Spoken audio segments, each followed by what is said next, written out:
एक घर में 3 भाई और एक बहन थी। बड़ा और छोटा पढ़ने में बहुत तेज थे। उनके माँ बाप उन चारों से बहुत प्यार करते थे, मगर मझले बेटे से थोड़ा परेशान थे। बड़ा बेटा पढ़ लिख कर डॉक्टर बन गया, छोटा भी पढ़ लिख कर इंजीनियर बन गया, मगर मझला बिल्कुल आवारा और गवार बन के ही रह गया। सबकी शादी हो गई। बहन और मझले को छोड़कर दोनों भाइयों ने लव मैरिज की थी। बहन की शादी भी अच्छे घराने में हुई थी। आखिर भाई सब डॉक्टर और इंजीनियर जो थे, अब मझले को कोई लड़की नहीं मिल रही थी। बाप भी परेशान और माँ भी परेशान।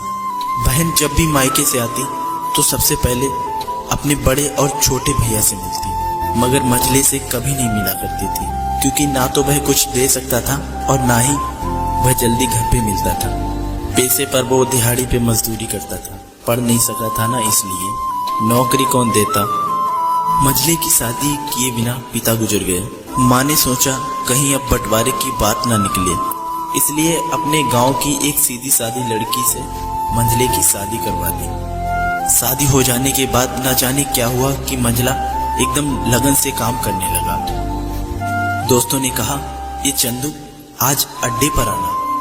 चंदू ने कहा, आज नहीं फिर कभी दोस्त। दोस्तों ने कहा कि शादी के बाद तू जैसे बीवी का गुलाम ही हो गया हो। चंदू बड़े प्यार से बोला, अरे ऐसी बात नहीं है, कल मैं अकेला एक पेट था, अपने रोटी के हिस्से कमा लेता था, अब 2 पेट हैं।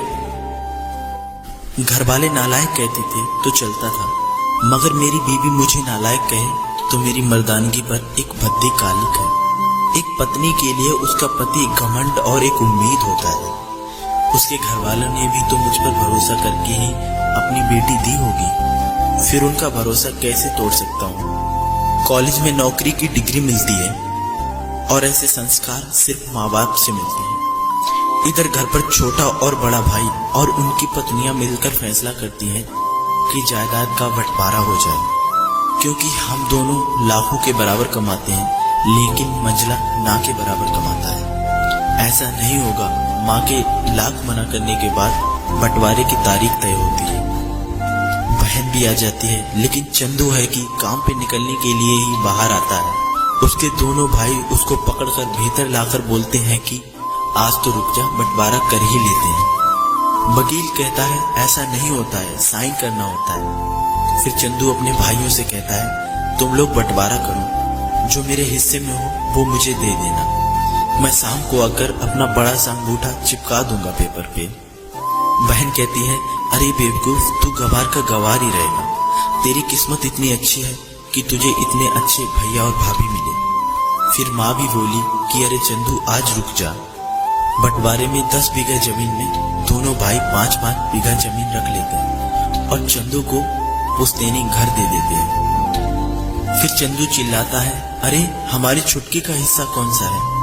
फिर दोनों भाई हंसकर बोलते हैं, अरे मूर्ख, बंटवारा भाइयों में होता है, बहनों के हिस्सों में तो सिर्फ उनका मायका ही है। फिर चंदू बोलता है, शायद पढ़ा लिखा ना होना भी एक मूर्खता है। आप दोनों ऐसा करो, मेरे हिस्से की वसीयत मेरी बहन छुटकी के नाम कर दो। फिर दोनों भाई चकित होकर बोलते हैं, फिर तू?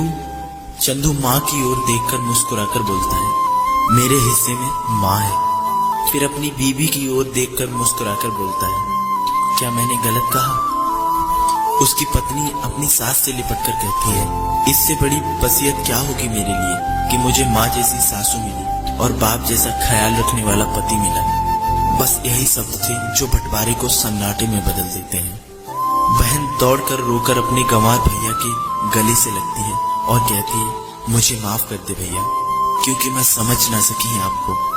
चंदू अपनी बहन को बोलता है कि इस घर में तेरा भी उतना ही अधिकार है जितना हम सबका है। मैंने माँ का चुनाव इसलिए किया क्योंकि तुम सब मुझे याद आओ, क्योंकि ये सब वही कोक है जहाँ हम सब लोगों ने 9-9 महीने गुजारे हैं।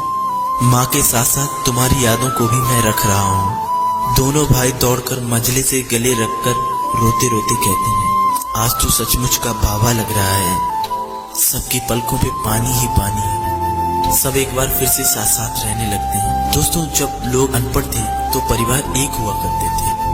मैंने टूटे हुए परिवारों में अक्सर पढ़े लिखे लोग ही देखे हैं।